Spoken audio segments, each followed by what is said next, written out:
Please start from here.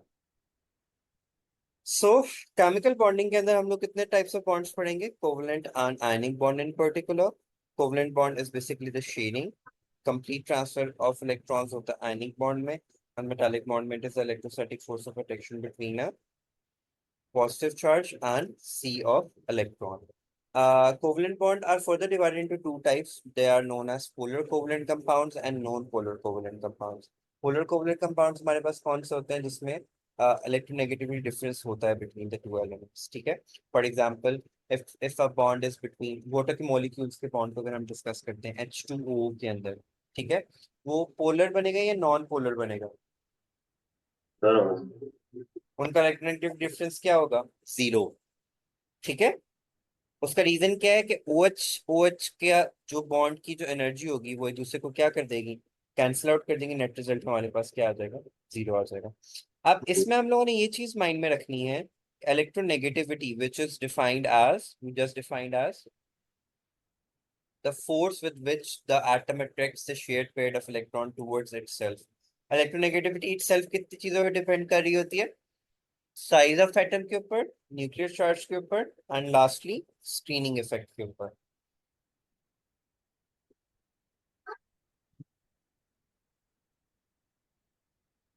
जिसको shielding effect भी कहते हैं।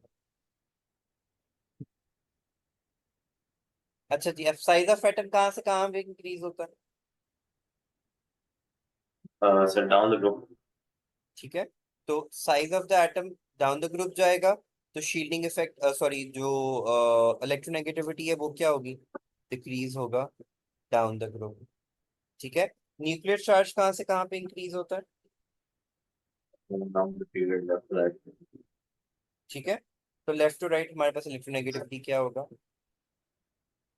इंक्रीज होगा। Top to bottom decrease, left to right increase हमारे पास, ठीक है। और स्क्रीनिंग इफेक्ट भी कहाँ से कहाँ होता है?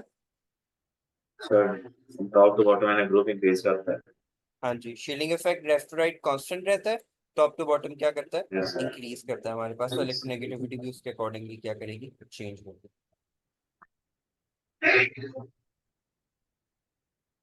एज वी नो कि जब हम हेलोजेंस की बात करते हैं तो फ्लोरीन टू एस्टेटीन हम लोग जब जाते हैं, एनर्जी हमारे पास क्या करती है? इलेक्ट्रोनेगेटिविटी क्या होगा? डिक्रीज करेगा। Fluorine to chlorine we know that की रिएक्टिविटी क्या होती है डाउन द ग्रुप जाते हुए? इसमें डिक्रीज हो रही होती है ग्रुप 7 के अंदर। वेयर अगर हम लेफ्ट टू राइट जाते हैं, that is sodium to chlorine, अगर हम लोग जाएंगे तो हमारे पास इलेक्ट्रोनेगेटिविटी क्या होगा? इंक्रीज होगा फ्रॉम लेफ्ट टू राइट जाते हुए।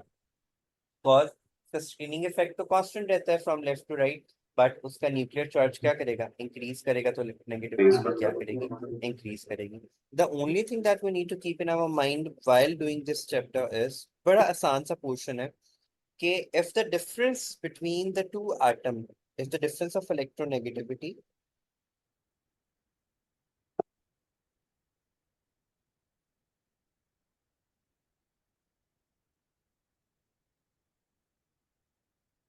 between two atoms is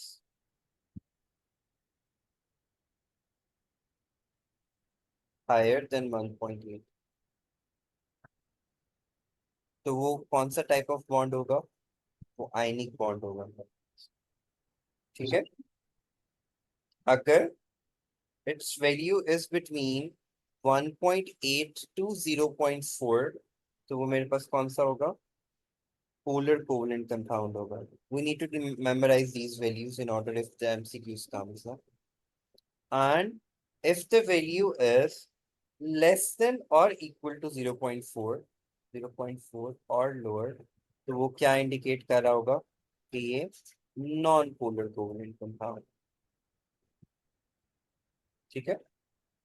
अब I am going to write a few molecules in front of you, बल्कि that is given in our book. Let me go through here.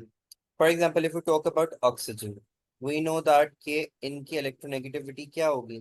Zero होगी, because same type of zero atoms हो है, गई। उनकी electronegativities एक दूसरे को cancel out कर देंगे। 0.4 और लेस की वैल्यू बन रही है, तो कौन सा टाइप ऑफ बॉन्ड बनेगा ये? Non polar covalent compound, covalent. ठीक है। कोवलेंट एंड उसमें कौन सी प्रॉपर्टी आएगी, नॉन पोलर का नॉन सेक्शन पोल। हमारे पास बनेगा, ठीक है। सो लिखा हुआ था molecule consist of two yes. Oxygen atom each has a electronegativity value of 3.4 and they will cancel out each other, net result हमारे पास क्या हो जाएगा, जीरो, विच मींस के ये हमारे पास कोवलेंट बॉन्ड। अब पोटेशियम क्लोराइड के अंदर हमें पता है कि पोटेशियम हमारे पास वर्सेस क्लोरीन, अब क्लोरीन की इलेक्ट्रोनेगेटिविटी क्या होगी, सबसे ज्यादा, और पोटेशियम की क्या होगी, सबसे कम, ठीक है। Yes without sir. getting into detail of the values that are going to present itself anyway। अब यहाँ पे लिखा हुआ है कि पोटेशियम की वैल्यू 0.8 है, क्लोरीन की वैल्यू 3.6 है, इनको सब्ट्रैक्ट करेंगे तो आंसर क्या आएगा, 2.34। अब 2.34 क्या है, हायर देन 1.8 है, means it's going to yes sir, be तो आने को होगा। आयनिक कंपाउंड, ठीक है। HCl के अंदर अगर हम लोग बात करते हैं तो H की जो हमारे पास वैल्यू आती है उसकी इलेक्ट्रोनेगेटिव वैल्यू 2.20 है एंड क्लोरीन की वैल्यू 3.6 है। सो माइनस करेंगे तो हमारे पास आएगा 0.96। Now 0.96 is between 1.8 and 0.4, it mean it's going to be a yes sir. Polar covalent compound, ठीक है। बाकी जो कोवलेंट कंपाउंड होता है वो हमें पता है, it is formed by the sharing of electron between the two atoms, जिसके पास जिसकी इलेक्ट्रोनेगेटिविटी वैल्यू ज्यादा होगी, शेयर पेयर ऑफ इलेक्ट्रॉन उसके टूवर्ड्स ज्यादा होगा। जो कोवलेंट कंपाउंड्स होते हैं इसके अंदर नॉर्मली हमारे पास कैटेगरीज आती हैं पोलर एंड नॉन पोलर की। नॉन पोलर मोस्टली तभी बनते हैं जब इलेक्ट्रोनेगेटिविटी डिफरेंस होगा बिटवीन द टू एटम्स, और नॉन पोलर का जब बनेगी जब इलेक्ट्रोनेगेटिविटी डिफरेंस नहीं होगा।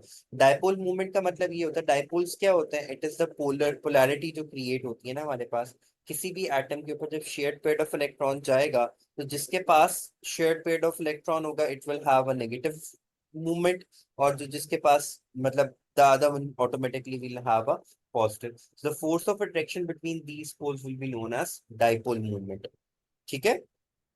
और डायपोल मोमेंट को यस डिफाइन सर। किया जाए, it is the product of the magnitude of positive और negative charge and distance between them, ठीक है। Q into R, product of the charges. अब HCl के केस में किसकी इलेक्ट्रोनेगेटिविटी ज्यादा थी, H की 2.20 है, क्लोरीन क्लोरीन। की 3.6 है, तो शेयर्ड पेयर किसकी तरफ ज्यादा होगा, क्लोरीन। क्लोरीन की तरफ, ठीक है। So it will have a negative charge, उसका डायपोल मोमेंट क्या होगा, नेगेटिव, और हाइड्रोजन का क्या होगा, पॉजिटिव, और shared pair is toward chlorine, तो उस तरीके से। So electronegativity between the two atoms determine the bond polarity of the molecules. Greater the electronegativity difference between the two atoms, more will be the bond polar, ठीक है। और अगर electronegativity difference हमारे पास minimum होगा तो या जीरो होगा तो वो नॉन पोलर होगा हमारे पास। बाकी पोलर एंड नॉन पोलर का कॉन्सेप्ट यहाँ पर उन्होंने दोबारा रिवाइज कराया हुआ है, जो नाइन्थ के अंदर आपके पास था। कार्बन डाइऑक्साइड का अगर आप देखो तो कार्बन कार्बन का ये बॉन्ड ऑपोजिट डायरेक्शन के अंदर लग रहा है हमारे पास, तो ये डायपोल मोमेंट एक दूसरे को क्या कर देगा, कैंसिल आउट कर देगा, तो ये नॉन पोलर कोवलेंट कंपाउंड बनेगा। और अगर हमारे पास ये जो ऊपर बना हुआ था ये पोलर कोवलेंट कंपाउंड, वही बात कि अगर इलेक्ट्रोनेगेटिव डिफरेंस एग्जिस्ट कर रहा है it would be a polar covalent compound. If there is no electronegativity difference between the two molecules, it would be known as non-polar covalent compounds. आगे bond energies आएगा जिसको बॉन्ड एंथैल्पी आता है, इसको calculate करने का बड़ा मजे का तरीका है। हम लोगों को ईच मॉलिक्यूल की एनर्जी को फाइंड आउट, मतलब टेबल गिवन होगा, हम उनकी वैल्यूज रखेंगे। Energy of products and energy of reactants को हमेशा क्या करते हैं, माइनस करते हैं। और अगर हमारे पास आंसर नेगेटिव में आ जाए इट मींस कि वो एंडोथर्मिक रिएक्शन होगा, सॉरी एक्सोथर्मिक रिएक्शन होगा, and if it comes out to be positive it means वो एंडोथर्मिक रिएक्शन होगा। Are you familiar with the exothermic and endothermic वो यस सर, ये उनका तो पता है मुझे। क्या होता है, सर एक्सोथर्मिक तो बहुत है जिनसे एनर्जी रिलीज होती है, और एंडोथर्मिक होते हैं जिनसे एनर्जी अब्सॉर्ब होती है। यही।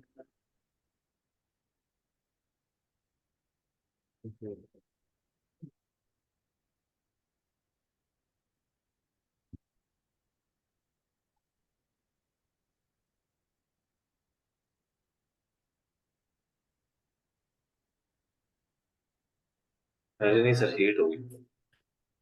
हीट उसी हिसाब से आता है, ठीक है। जो बॉन्ड एंथैल्पी होती है वो फॉलोइंग फैक्टर्स पे डिपेंड कर रहा होता है, इलेक्ट्रोनेगेटिव डिफरेंस पे, साइज ऑफ द एटम पे, बॉन्ड ऑर्डर के ऊपर एंड बॉन्ड लेंथ के ऊपर। Bond order and bond length आपने दोनों पढ़ी हुई है 9th क्लास के अंदर, या 10th में आई गेस आपने पढ़ा हुआ है। डबल बॉन्ड होगा या ट्रिपल बॉन्ड होगा तो लेंथ कम होती जाएगी हमारे पास, जितना सिंगल बॉन्ड होता है उसकी लेंथ कंपैरेटिवली ज्यादा होती है। एंड वो तमाम चीजें बाकी इलेक्ट्रोनेगेटिव डिफरेंस उसके ऊपर भी होता है। ओके, जो है हमारे पास वो बॉन्ड एनर्जी को हम लोगों ने डिस्कस करना है। बॉन्ड एनर्जी के लिए हम जब जाते हैं उसके अंदर हमें 4 पॉइंट्स जो है उनको माइंड में रखना है, ठीक है। In which your most of the points are just basically the theory, the heading tells everything about it, कि इलेक्ट्रोनेगेटिविटी डिफरेंस कितना है, साइज ऑफ द एटम क्या है, बॉन्ड ऑर्डर क्या है, एंड बॉन्ड लेंथ क्या है हमारे पास, ठीक है। और बॉन्ड ऑर्डर को बेसिकली हम लोग किस टर्म्स में डिस्कस करते हैं, do you recall what is the meaning of bond order? Bond order hmm bond order basically bond length, हमारे पास जो electronegativity and bond length they are directly related to each other, ठीक है। जितना ज्यादा इलेक्ट्रोनेगेटिविटी डिफरेंस होगा between the two bonded atoms, we know that कि वो पोलैरिटी डिसाइड करते हैं कोवलेंट बॉन्ड की, ठीक है। So the more the polar the atom will be, covalent bond जितना ज्यादा पोलर होगा उतना ही उसका बॉन्ड एनर्जी होगा, जितना ज्यादा इलेक्ट्रोनेगेटिव डिफरेंस होगा उतना ही ज्यादा उसकी बॉन्ड एनर्जी होगी हमारे पास। यहाँ पे enthalpy of the bond energy discuss करते हैं। In other courses we also find out the energy difference as well, हम लोग कैलकुलेट करते हैं कि क्या आ रहा है। In this particular course, in your course, उसको डिस्कस नहीं किया हुआ है डिटेल के अंदर। So greater the electronegativity difference between the two bonded atoms उतना ही ज्यादा बॉन्ड एनर्जी होगा। जितना ज्यादा साइज ऑफ द एटम होगा ऑब्वियसली बॉन्ड एनर्जी उसके अकॉर्डिंगली क्या करेगा, रिड्यूस होगा हमारे पास। बॉन्ड लेंथ से भी ऑब्वियसली रिड्यूस होता है। एंड जो हमारे पास bond energy, sorry bond length, और हमारे पास जो बॉन्ड एनर्जी है उसकी बेसिस के ऊपर जो है बॉन्ड लेंथ, तो बेसिकली ये होता है ना कि the distance between the nuclear of the two covalent bonded atoms, ठीक है। नॉर्मली उसको एंगस्ट्रॉम या पिकोमीटर में डिस्कस करते हैं, पिको आपने पढ़ा हुआ है 10⁻⁻12 होता है, ठीक है। वेयर एज जो बॉन्ड लेंथ होती है depends upon the size of the atom, तो smaller the size of the atom greater the bond energy will be, ठीक है, क्योंकि उसकी बॉन्ड लेंथ उतनी ही छोटी होगी हमारे पास। अगर बिगर एटम होगा उसका बॉन्ड लेंथ उतना ही बिगर होगा। एंड बाकी ये जो दो terms electronegativity and bond length होता है, ये डिसाइड करते हैं कि बॉन्ड एनर्जीज किस तरीके से होंगी। जितना ज्यादा इलेक्ट्रोनेगेटिविटी डिफरेंस होगा उतना ज्यादा बॉन्ड एनर्जी होगा, और जितना लेसर बॉन्ड लेंथ होगी, ऑब्वियसली अगर बॉन्ड लेंथ स्मॉलर है इट मींस के attractive force between the two atoms जो है वो उतना ही स्ट्रांग है, तो उसकी बॉन्ड एनर्जी उतनी ज्यादा होगी। तो size of the atom and bond length approximately direct relationship में है आपके। तो अगर size of the atom is smaller this means के बॉन्ड लेंथ हमारे पास स्मॉलर होगा, एंड इन टर्न्स हमारे पास बॉन्ड एनर्जी जो है वो उतनी ही ज्यादा होगी। तो अगर हमें क्विकली इस पॉइंट को रिव्यू करें तो सामने ही हमारे लिखा हुआ है, the greater the electronegativity difference between the two bonded atoms the more polar the bond will be and greater will be the bond energy, ठीक है। कुछ एबनॉर्मलिटीज आती हैं in going from there, because normally हम लोगों ने discuss किया कि डाउन द ग्रुप जाते हुए हमारे पास एनर्जी जो है वो डिक्रीज करती है, स्पेशली ग्रुप 7 के अंदर, ठीक है। आप लोगों ने पढ़ा होगा कि the top atom could replace the bottom one but bottom one could not replace the top one reactions के अंदर। क्लोरीन, ब्रोमीन, आयोडीन, जो ये हमारे पास सारे एटम्स होते हैं, इसके अंदर हमारे पास आप यहाँ पे देखो एच एफ की बॉन्ड एनर्जी कितनी बन रही है 562, उनकी इलेक्ट्रोनेगेटिव डिफरेंस कितना है ज्यादा, इट मीन सबसे ज्यादा बॉन्ड एनर्जी किसकी होगी, एच एफ की, versus chlorine versus bromine versus iodine decrease कर रहा है, ठीक है, बिकॉज बॉन्ड लेंथ इंक्रीज हो रही है हमारे पास डाउन द ग्रुप जाते हैं। एंथैल्पी कहते हैं, वैसे बॉन्ड एनर्जी को एंथैल्पी भी कहते हैं, तो उन्होंने यहाँ पे आई गेस वो टर्म यूज की होगी। हाँ, ये represent the bond enthalpy of H x, x में हमारे पास हेलोजेंस आएंगे, ठीक है। जैसे जैसे हम फ्लोरीन से आयोडीन की तरफ ट्रैवल करते हैं हमारे पास बॉन्ड एनर्जी जो है वो डिक्रीज करती है।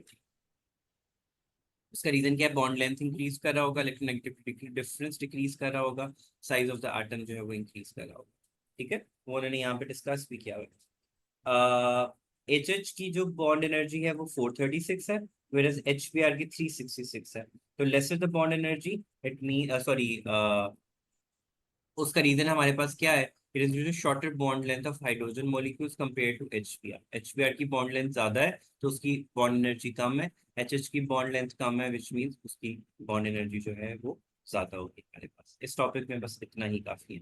बाकी उसने एटॉमिक रेडियस के कंपैरिजन में डिस्कस किया हुआ है कि जैसे जैसे एटॉमिक रेडियस इंक्रीज करता है from fluorine to iodine, bond energy भी हमारे पास डिक्रीज करती है बॉडी। ठीक है। बट फ्लोरीन, जो मैंने आपको कहा, एक एबनॉर्मलिटी हमारे पास आती है, but fluorine molecule has lower value of bond energy than iodine. उसका रीजन क्या है हमारे पास, ये देख सकते हो। इसकी बॉन्ड एनर्जी 148 है और इसकी एनर्जी 58, सॉरी, और इसकी एनर्जी जो है वो हमारे पास 151 आ टू रही है। Forty two bond length is ready. 266 and bond length is 140। नहीं, ये फ्लोरीन फ्लोरीन का है, वो बेसिकली उसके साथ डिस्कस करा है in comparison to when it is with H, और एच के साथ जब उसकी रिएक्शन हमारे पास। तो यहाँ पे यस। भी देख सकते हैं ये फ्लोरीन की एनर्जी क्लोरीन से जो है वो कम है, whereas देन बाकी ट्रेंड नीचे as it is common. So bond energy is also used to predict the reactivity of the covalent bond. Greater the bond energy, stronger will be the bond, and that will make the molecule more stable and less reactive. For example, alkyl halides के अंदर, यानी हमारे पास alkyls में क्या आएगा, group 1 और group 2 के elements आते हैं। अल्कली मेटल्स आपको याद होगा, आपने पढ़ा होगा periodic table के अंदर। So alkyl fluoride is less reactive and alkyl chloride is more reactive because उसकी bond energy जो है ज्यादा है as compared to that of the fluorine। बाकी उससे नीचे टेबल डिस्कस किया हुआ। जो हमारे पास शेप ऑफ द मॉलिक्यूल है ना, it is basically dependent on, किस पे डिपेंड करता है, मैंने कल भी आपको बताया था, वेस्पर थ्योरी के ऊपर। वेस्पर थ्योरी हमारे पास क्या होती है, it is the valence shell electron pair repulsion theory. इसमें bond pair and lone pair की प्रॉपर्टीज को हम लोग जो है वो डिस्कस करते हैं। बॉन्ड पेयर जितने ज्यादा होंगे उतना हमारे पास जो एंगल बिटवीन द एटम्स होगा ना वो स्मॉलर होगा। जितना ज्यादा लोन पेयर्स होंगे उतना ज्यादा डिफरेंस जो है वो हमारे पास बढ़ेगा। विच मीन्स अगर हम लोग ये डिस्कस करते हैं कि I have one lone pair, ठीक है, एक्स वाई जी एटम कुछ भी है, वेयर आज उसके दो बॉन्ड पेयर बन रहे हैं, तो इसका एंगल ऑलवेज बिगर होगा as compare to the angle between these. जितने ज्यादा लोन पेयर होंगे उतने जो बॉन्डेड पेयर है वो एक दूसरे के करीब आता जाए। ठीक है।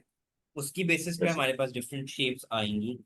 डिफरेंट शेप्स हम लोगों के पास स्ट्रेट लाइन भी आ सकती हैं, बिल्कुल स्ट्रेट हमारे पास भी आ सकता है। हमारे पास जो है ट्रायगोनल, सॉरी, ट्राइगोनल प्लेन भी हमारे पास आ सकता है। टेट्राहेड्रल स्ट्रक्चर भी हमारे पास आ सकता है। हमारे पास वी शेप स्ट्रक्चर भी आ सकता है हमारे पास। हाँ, ये तीन चार शेप्स हैं हमारे पास जिनको हम डिस्कस करते हैं। कौन कौन सी, एक स्ट्रेट लाइन, एक हमारे पास क्या आएगा ट्राइगोनल, एक हमारे पास क्या आएगा टेट्राहेड्रल, टेट्रागोनल। और एक V shape. Tetrahedral. These all depends upon के bond pairs and non pairs हमारे पास कितने प्रेजेंट है। ठीक है। वेस्पर थ्योरी में स्टार्ट में उसने यही डिस्कस किया हुआ है कि वेस्पर थ्योरी बेसिकली एक्सप्लेन करती है कि non pair and bond pair की रिपल्शन कितनी ज्यादा होती है। ऑब्वियसली जो बॉन्डेड पेयर्स होंगे उनकी रिपल्शन नॉन पेयर के कंपैरिजन में क्या होगी, मच लेस होगी, क्योंकि they are already in a stable state. Where जो लोन पेयर होगा उनकी रिपल्शन आपस में क्या होगी, ज्यादा होगी। आई गेस वो यहाँ पे लिखा हुआ है, ये उन्होंने लाइन लिखी है कि lone pairs of electrons have more dense concentrated electron charge cloud than the bonding pair of electron. Their cloud charges are wider and slightly closer to the nucleus of an atom. This results in a different amount of repulsion between these two. जिसकी वजह से मैंने आपको ये बताया ना कि अगर स्ट्रक्चर में लोन पेयर प्रेजेंट होगा तो it will be at a bigger angle and it will push the bonded pairs closer together.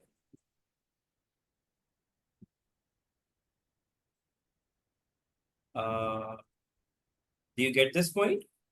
Should I further yes sir. elaborate it? अभी सारी बॉडी। ठीक है। बॉन्ड पेयर और लोन पेयर का जो meaning है, just keep that in your mind. Bond pair क्या होगा, विच इज ऑलरेडी बॉन्डेड, वो स्टेबल स्टेट में होगा। उसका क्लाउड, जो मॉलिक्यूलर क्लाउड होगा या जो चार्ज क्लाउड होगा, वो लेस डेंस होगा as compare to lone pair, और उनकी रिपल्शन जो है कम होंगी as compare to the lone pair. वो शायद यहाँ पे लिखा भी होगा। हाँ, ये लिखा होगा।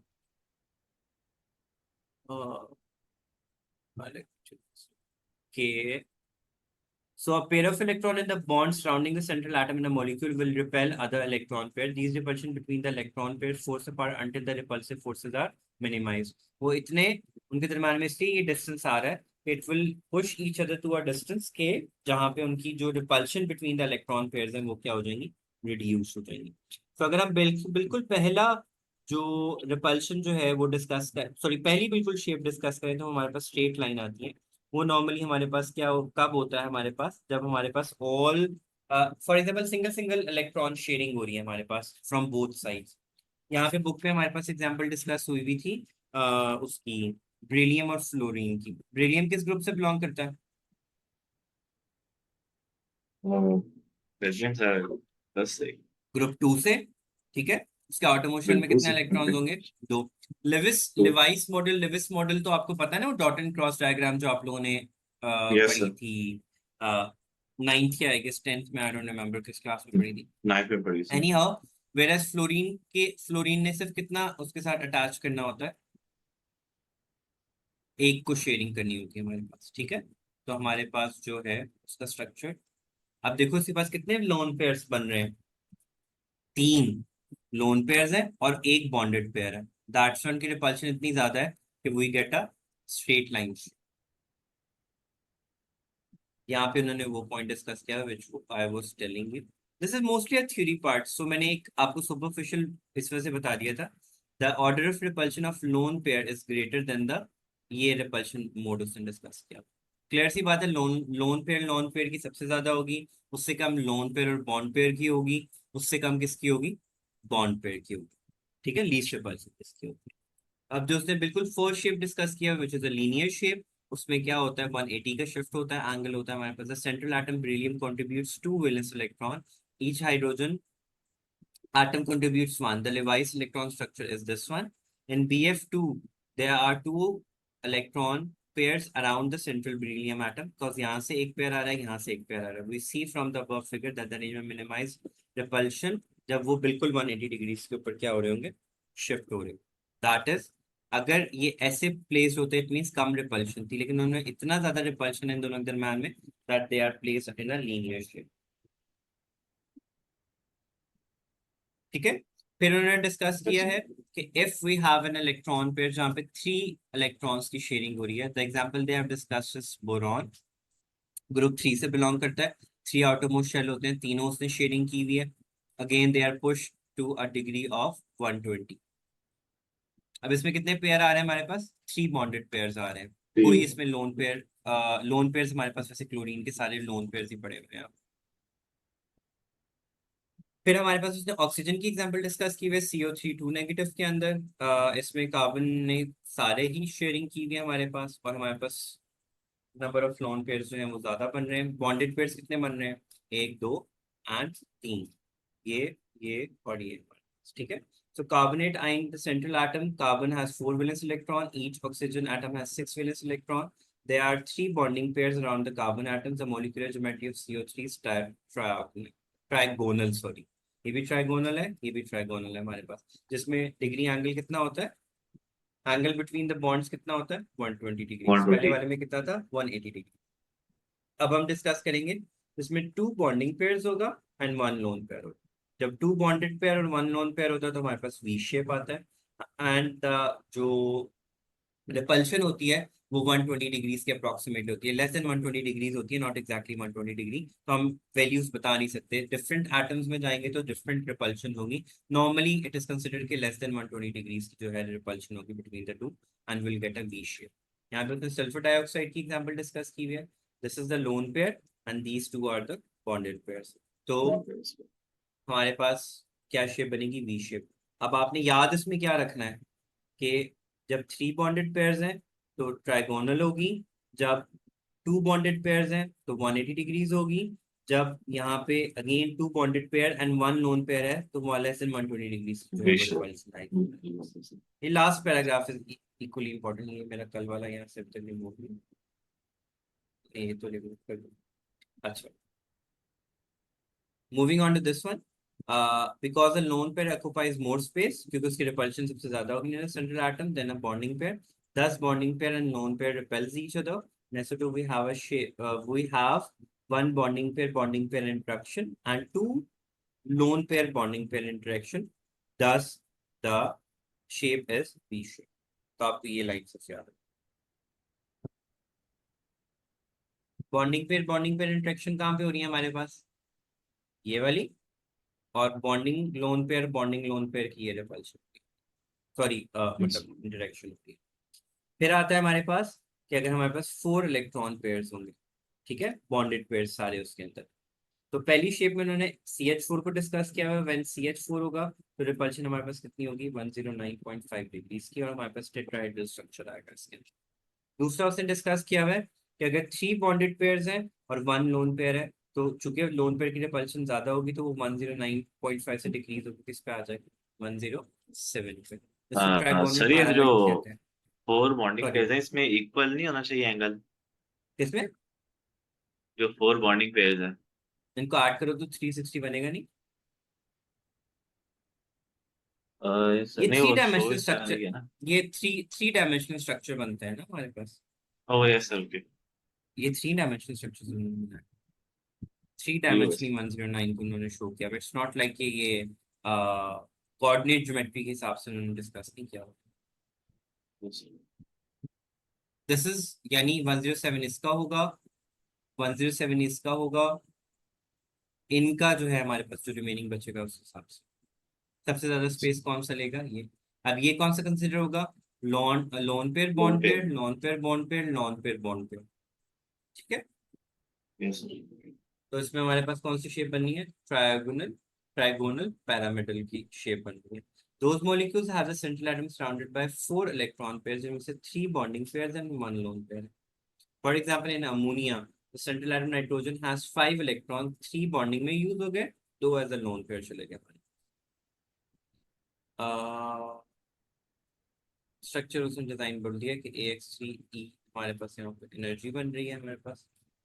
There are 3 nucleus and 1 lone pair, so the molecular geometry is trigonal pyramidal. Or, however, NH and H bond angle are less than the ideal angle of 109.5. क्योंकि हमने ऊपर डिस्कस किया कि जब इस तरह की बॉन्डिंग पेयर होती है तो नॉर्मली एंगल क्या बनता है, 109.5, बट चूंकि हमारे पास यहाँ पे एक लोन पेयर प्रेजेंट है, इसकी वजह से हमारे पास लेस देन 109.5 का जो है वो आ गया। लास्ट में उसने डिस्कस किया हुआ है कि 2 bonding pairs and 2 lone pairs. Example उसने डिस्कस की, ये lone pair bond pair and bond pair की रिपल्शन, सॉरी इंटरेक्शन पर। These molecules where central atom is surrounded by 4 electrons pair, 2 bonding pairs and 2 lone pairs, normally have a bend shape. With 2 bonding pairs and 2 lone pairs, structure is designed as AX to E2 with a total of 4 electron pairs, और उसमें उसने ये discussion कर लिया, we expect a distinct deviation from idealized tetrahedral angle with 2 hydrogen atoms and 2 lone pair of electrons. The structure are significant. For H2O का अगर हम angle discuss करें तो ऑक्सीजन के 2 इलेक्ट्रॉन्स यहाँ पे शेयर होते हैं, बाकी 4 इलेक्ट्रॉन्स जो है as a lone pair exist करेंगे, जिसकी वजह से वो further on they will be push together. और आइडियली क्या होता है, 109.5 का एंगल होता है। Now they are even pushed more closer together, showing that के इलेक्ट्रॉन पेयर की रिपल्शन जो है वो क्या होती है, ज्यादा होती है। इस वजह से हमारे पास this will be further on push together in comparison to normal tetrahedral structure. जितना ज्यादा लॉन पेयर होगा उतनी शेप में हमारे पास जो है वो डेविएशन।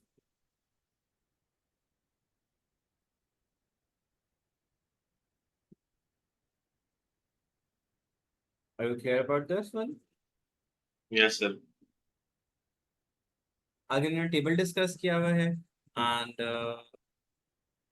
जिसमें उन्होंने वही चीजें तमाम डिस्कस की हुई हैं कि लोन पेयर और वैलेंस इलेक्ट्रॉन्स का आपस में क्या रिलेशनशिप बनेगा।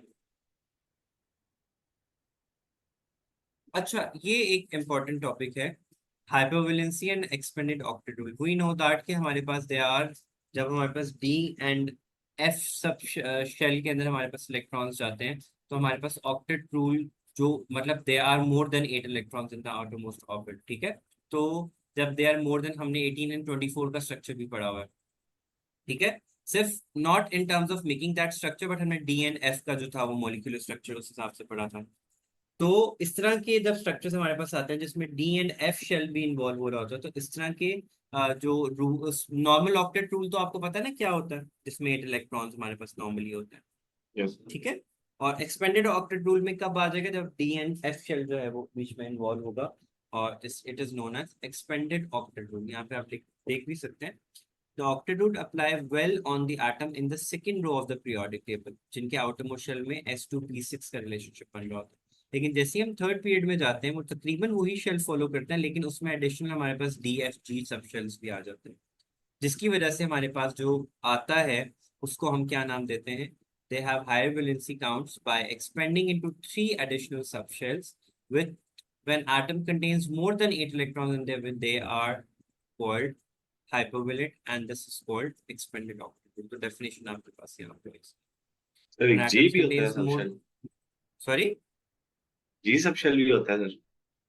वो D X Y D X जी वो पढ़े नहीं थे हम लोगों ने? एफ ये सर क्वांटम नंबर्स, जी का मुझे नहीं पता।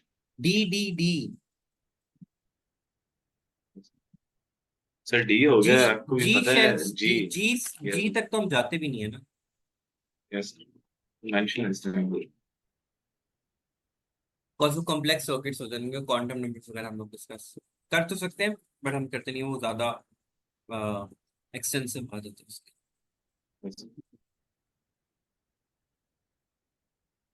अच्छा,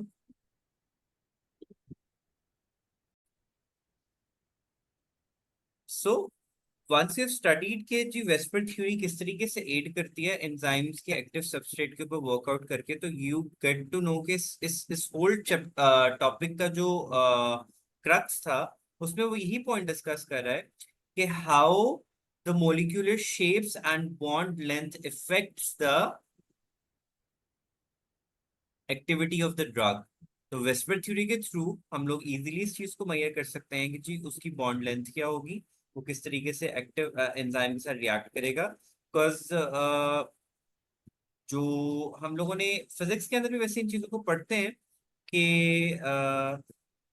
वी नो कि टारगेटेड मेडिसिन होती हैं जब हम लोगों ने एक क्रूशियल उसको डील करना होता है, the part which is sensitive at the same time, उसकी एक्टिविटी को भी हम लोगों को पता है ना कि unnecessary medicine and unnecessary exposure to the body is always dangerous to our tissues, active tissues ना।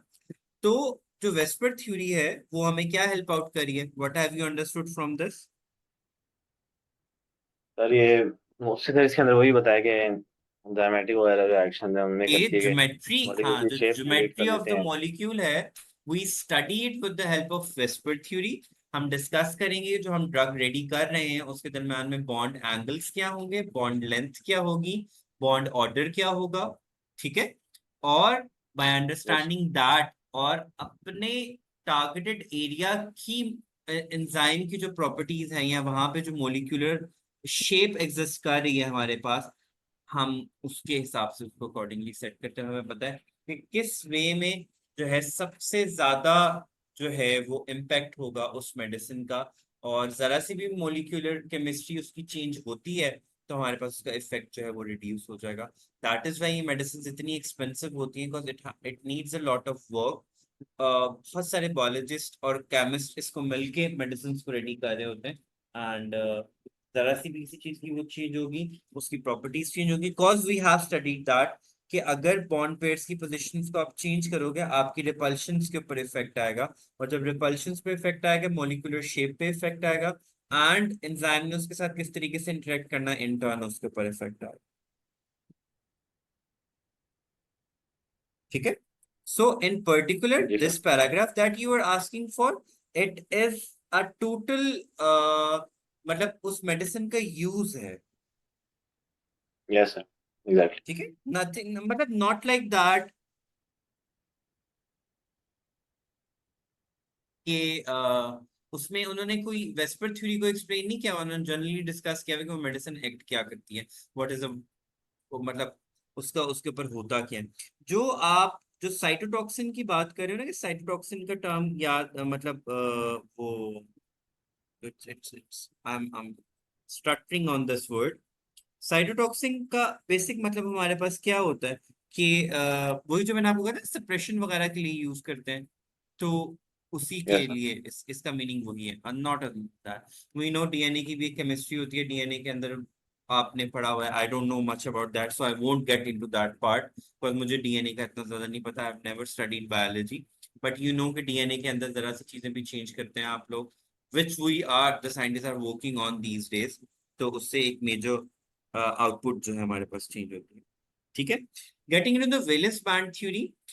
वैलेंस बैंड थ्योरी बेसिकली तो हम लोग वैसे नॉर्मली फर्स्ट ईयर के अंदर डिस्कस करते हैं, फिजिक्स के अंदर भी हम बैंड थ्योरी को डिस्कस करते हैं। और बैंड थ्योरी के अंदर हमारे पास जो है वो क्या चीज आती है, बैंड थ्योरी हमारे पास होती है कि जो हमारे पास कंडक्टर, इंसुलेटर्स और सेमीकंडक्टर्स होते हैं ना, उनमें हमारे पास 3 बैंड्स आते हैं। हमारे पास कंडक्शन बैंड आता है, हमारे पास वैलेंस बैंड आता है, और हमारे पास फॉरबिडन बैंड आता है। ठीक है, यहाँ पे हम लोग सिर्फ उसको डिस्कस कर रहे हैं कि अभी तक हम लोगों ने यही बात की थी ना कि जो वैलेंस बैंड इलेक्ट्रॉन्स होते हैं वो रिएक्ट करते हैं। जो एनर्जी बैंड थ्योरी है ना, वो हमें ये बताती है कि ये भी फर्दर सब डिवाइड हुए होते हैं conduction band and valence band के अंदर। तो जो बेसिकली कंडक्शन बैंड में इंटर हो पाते हैं ना, उस क्लाउड में इंटर हो पाते हैं, they are responsible for all the molecular shapes, the chemical properties and all of that. तो वैलेंस बैंड थ्योरी के अंदर उन्होंने उसी पॉइंट को डिस्कस किया हुआ है।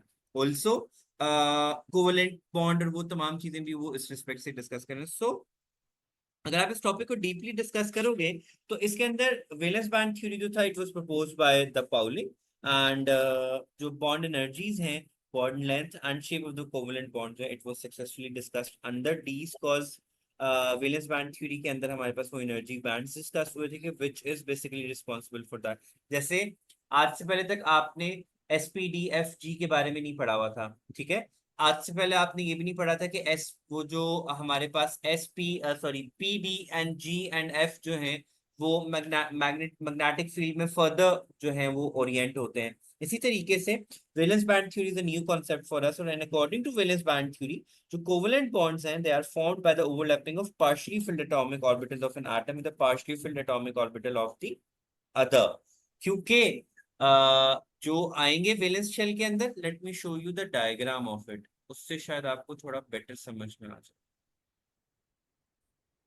इसके अंदर से क्या O2 की शेप कैसे बनती है? O2 पे हमारे पास कितने ऑर्बिटल्स होंगे? Px Py Pz होगा। कितने इसमें 18 और हमने ऑर्बिटल्स पढ़े थे ना उसके अंदर, Px Py Pz हमारे पास बनेगा। ठीक है, यस सर। ऑक्सीजन एटम की हमारे पास क्या होती है 1s के अंदर? 1s, 2s, 2p।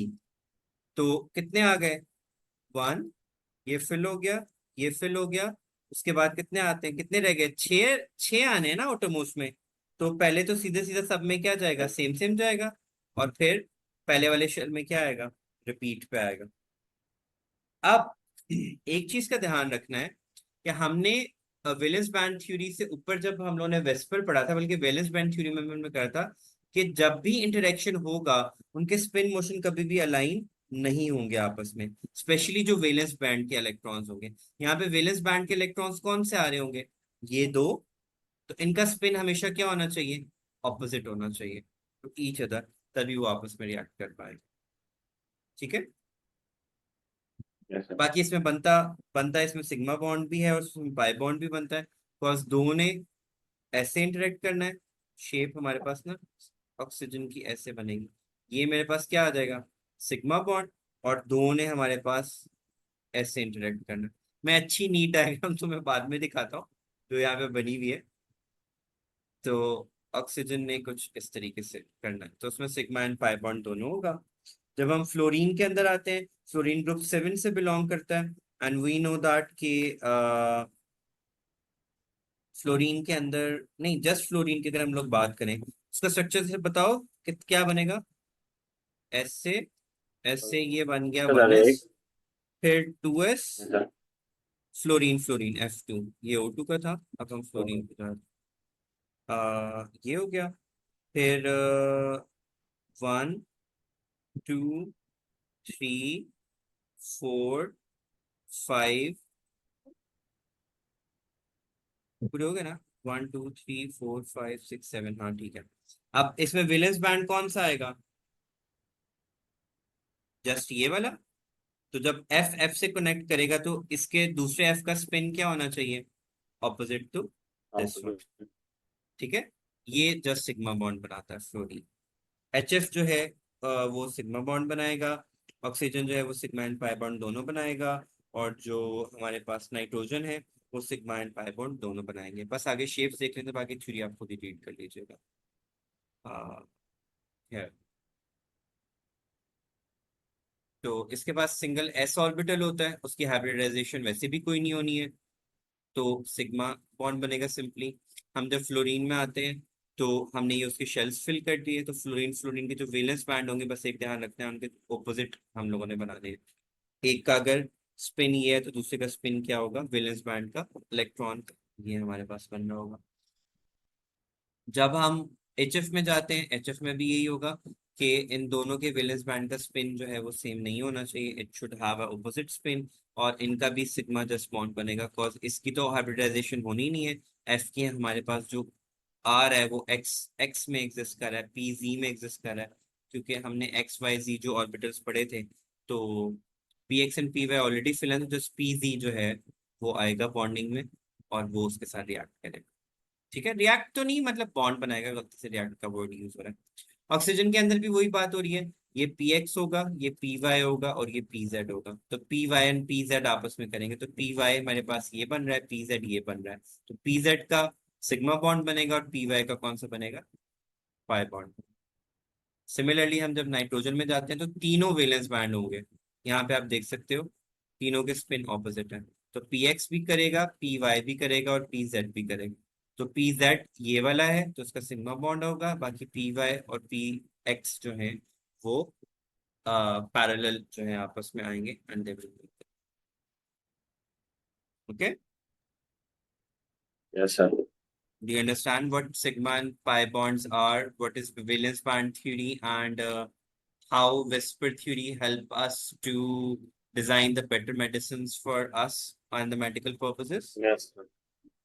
Next time we'll discuss the hybridization. Hybridization is a big topic. इसके अंदर वही बात आएगी जो हमने इलेक्ट्रॉनिक क्लाउड के बारे में पढ़ा था, जो बॉन्ड पेयर का जो मैंने बिल्कुल स्टार्ट में बताया था कि दे आर सर्टेन जो 109 पे आएंगे, दे वुड बी सर्टेन जो 90 के डिग्रीज के ऊपर एंगल आएंगे। मॉलिक्यूलर क्लाउड जो है वो डिस्टर्ब होता है जितने ज्यादा हम लोग बॉन्डिंग वहां पे करते हैं, और उसके हिसाब से हमारे पास रिजल्ट यस। में इफेक्ट होता है। ठीक है। Yes sir. हाइब्रिडाइजेशन जो होता है, as I told you, this is when different orbitals जो होते हैं डिफरेंट एनर्जीज के एंड डिफरेंट शेप्स के, they combine to give a new orbital which would be known as a hybrid orbital, which would have the energy and shape exactly alike in comparison to each other. ठीक है, this process is known as hybridization. हमारे पास to orbits हैं, for example S and P orbit है हमारे पास। S and P orbit की energies क्या होती हैं, डिफरेंट होती हैं, एंड उनकी शेप्स भी यस क्या होती हैं, डिफरेंट होती हैं। If they combine together, they have different energies and different shapes. When they combine together, a new orbital is formed which would have the energy, जिसकी एनर्जी जो होगी वो सेम होगी और शेप भी बिल्कुल क्या होगी, अलाइक होगी, उसमें डिफरेंट शेप्स नहीं फॉर्म हो रही होती। This process is known as hybridisation. Normally हम थ्री टाइप्स ऑफ हाइब्रिडाइजेशन पढ़ेंगे, एक sp पढ़ेंगे, एक sp2 पढ़ेंगे एंड एक sp3 पढ़ेंगे। नाम से आपको आइडिया हो रहा होगा कि एस एंड पी ऑर्बिटल जब मिलेंगे तो एस पी ऑर्बिटलाइजेशन होगी, S P X and P Y मिलेंगे तो एस पी टू हाइब्रिडाइजेशन होगी, and S P X P Y and P Z मिलेंगे तो एस पी थ्री हाइब्रिडाइजेशन होगी। अब हम तो पहले सर ये एसपी में फिर सर क्या सिर्फ पी एक्स होगा? P x, just okay sir. उसमें भी मैंडेटरी नहीं होता, उसमें हमारे पास मोस्टली हम लोगों ने जो क्वांटम नंबर्स पढ़े थे वो उन सब में हमने क्या बात की थी, हमेशा पहला ऑर्बिट फिल होता है, फिर पी वाई फिल होगा, फिर पी जेड फिल होगा, फिर अगर बच जाएगा तो सबसे पहले वो पी एक्स में आएगा, फिर पी जेड में आएगा। यही पढ़ा है ना हमने कि yes sir. P X P Y and P Z. S two हमारे पास जो अगर एस फिल हो गया है तो सबसे पहले किस में जाएगा, पी एक्स में, फिर पी पी एक्स वाई में, फिर पी पी ओ जेड में, फिर पी एक्स फिल होगा, फिर पी वाई फिल होगा, फिर पी जेड फिल होगा। अब यस बेसिकली सर। इसमें होता क्या है हाइब्रिडाइजेशन के अंदर, कि नॉर्मली एस ऑर्बिटल अपना एक इलेक्ट्रॉन शिफ्ट कर देगा पी एक्स के अंदर। ठीक है, अच्छा। पी के अंदर होगा नहीं, एस अपने इलेक्ट्रॉन को क्या करेगा, एक्साइट कर देगा और उसको पीएक्स में भेज देगा। और फिर जब ये ऑर्बिट्स आपस में कोलैप्स करेंगे, बॉन्ड बनाएंगे, तो हाँ हमारे पास जो हाइब्रिडाइजेशन होगी वो क्या होगी, एसपी हाइब्रिडाइजेशन। अगर पी एक्स के पास दो इलेक्ट्रॉन्स हैं और वो अपने एक इलेक्ट्रॉन को एनर्जाइज करके पी वाई में शिफ्ट कर देता है, ठीक है, तो फिर जो एस पी एक्स और पी वाई में बॉन्ड बनेगा वो एस पी टू हाइब्रिडाइजेशन होगा। अगर फर्दर ऑन एस ही अपना शिफ्ट कर देता है एक इलेक्ट्रॉन, पी एक्स और पी वाई में पड़ा हुआ है ऑलरेडी एक एक इलेक्ट्रॉन, ठीक है, अब एस शिफ्ट कर देता है यस अपना एक इलेक्ट्रॉन एनर्जाइज करके पी जेड के अंदर, फिर हमारे पास जब ये चार ऑर्बिटल्स आपस में हाइब्रिडाइज होंगे तो इसको sp3 हाइब्रिडाइजेशन का नाम दिया जाएगा। बाकी इसके अंदर वो जो shapes of the orbitals and bonds जो थे, sigma bond and pi bond का कांसेप्ट भी इसमें आएगा, शेप ऑफ द ऑर्बिटल्स का भी कांसेप्ट दोबारा से आएगा, जो तो हम सर, लोगों एस ने, के दोनों इलेक्ट्रॉन्स जो हैं वो एक्साइट होके निकल नहीं जाएंगे नहीं उससे? दोनों नहीं, एक, सिर्फ एक, हमने इलेक्ट्रॉन को अवेलेबल करना है फॉर बॉन्डिंग, यस सर। हमने अपने कंप्लीटली इलेक्ट्रॉन नहीं दे देने। For yes example, sir. अगर मेरे पास एस के अंदर दो इलेक्ट्रॉन्स है, पी में कोई भी नहीं है, मुझे हाइब्रिड ऑर्बिटल बनाना है, तो मैं एस में से एक इसको दे दूंगा, ठीक है। यस अब सर। एस में खुद के पास कितना रह गया, एक, और एक उसने किसको दे दिया, पी एक्स को दे दिया। ठीक अब लोन पेयर्स बन गए हमारे पास, अब ये लोन पेयर्स बॉन्डिंग में जी पार्ट ले सर। सकते हैं। Yes sir. जब ये बॉन्डिंग में पार्ट लेंगे तो इस प्रोसेस को क्या नाम दिया जाएगा, हाइब्रिडाइजेशन। हाइब्रिडाइजेशन। हाइब्रिडाइजेशन में आपने सिर्फ दो पॉइंट्स याद रखने हैं जो आपके टॉपिक के बिल्कुल स्टार्ट में दिए हुए हैं, कि atomic orbitals of different energies and different shapes combine to produce new hybrid orbitals with same energy and shape called hybrid orbitals, and this is known as hybridization. Are we 10 on 10 on what hybridization is? Have you got the yes concept sir. of it? बाकी सिर्फ visual understanding है और कुछ भी नहीं है। Can we go further? ठीक है sir. Yes sir. Different types of hybridisation होती है, सारे ऑर्बिटल हाइब्रिड के हो सकते हैं, किसी की भी हाइब्रिडाइजेशन आपस में कंबाइन की जा सकती है। नॉर्मली हमारे पास sp2 sp3 dsp2 dsp3 d2 sp3 ब्ला ब्ला ब्ला ब्ला, ये सब हाइब्रिडाइजेशन होती है। अब इसमें कॉन्सेप्ट समझ में आ गया, d2 sp3 का मतलब क्या होगा, कि उसमें d ऑर्बिटल भी कंबाइन होगा, s भी होगा एंड p भी होगा, ये सब अपने लोन पेयर्स को अवेलेबल करेंगे और ये जब कंबाइन होंगे तो हमारे पास क्या बनेंगे, हाइब्रिड ऑर्बिटल। सबके आउटर मोस्ट ऑर्बिट्स में से एक एक इलेक्ट्रॉन जाएगा और नॉन फिल्ड ऑर्बिटल्स को क्या करेगा, फिल करेगा, जो एम्प्टी ऑर्बिटल्स होंगे उनमें शिफ्ट होगा। तो अगर डी एस और पी आपस में इन्वॉल्व हो रहे हैं, इट मींस डी एस ने अपने इलेक्ट्रॉन्स शेयर किए होंगे किसके साथ, पी ऑर्बिटल्स के साथ, या व्हाटसोएवर जो भी केस सिनेरियो होगा वो तो वेरी होता रहेगा, कब किसने दिया कब किसने एक्साइट किया। ये मत भूलिएगा कि हम लूज नहीं करवा रहे, हम इलेक्ट्रॉन को लूज नहीं करवा रहे, we are only giving it energy to excite to upper orbital. ठीक हो गया। Yes sir. sp ऑर्बिटल अब आपको समझ में आ गया, sp हाइब्रिडाइजेशन के अंदर क्या होगा, s orbital and p orbital would combine to give sp hybrid orbitals. अब यहां देखें, 1s2 is fill, 2s2 is fill, p is empty, तो s अपना एक इलेक्ट्रॉन किसको दे देगा, p ऑर्बिटल को। अब sp हाइब्रिड ऑर्बिटल बन गया, ठीक है। Yes sir. अब हमें पता है कि जो हेड ऑन बॉन्डिंग होती है वो कौन सी होती है, सिग्मा बॉन्डिंग होती है हमारे पास जो है, और 180 डिग्रीज पे होती है। उससे यहाँ पे BeCl2 को डिस्कस किया हुआ है, तो क्लोरीन और बेरिलियम के दरम्यान में जो बॉन्ड बनेगा वो कौन सा होगा, sp हाइब्रिड ऑर्बिटल्स होता है, सॉरी sp हाइब्रिडाइजेशन इसके अंदर होगी हमारे पास, ठीक है। जी अब सर। ये sp एंड p लिखा हुआ है, can you explain what does that mean. कौन सा sir, S P and P? Beryllium का हमारे पास कौन सा हाइब्रिडाइजेशन आया, कौन सी हाइब्रिड ऑर्बिटल बना था, sp का, और क्लोरीन यस का सर। कौन सा ऑर्बिट बन रहा है, पी के साथ, पी का वैलेंस बॉन्ड जो उसके पास बनता है। याद है ना, क्लोरीन का स्ट्रक्चर में हमारे यस पास क्या सर। आता था, क्लोरीन का स्ट्रक्चर में क्या आता था, 17 होता है शायद इसका, है ना। यस 17 होता तो है। 1s2, yes 2s2, 2p6, 3s2, 3p5, ऐसे ही बनेगा ना, जी सर। 10, 12, 13, 17 होता है 14, पूरे हैं सर। पूरे हो गए। जी सर। हाँ ठीक है। इट मींस पी एक्स में कितने होंगे, दो, पी वाई में कितने होंगे, एक, और पी जेड में कितना होगा, एक।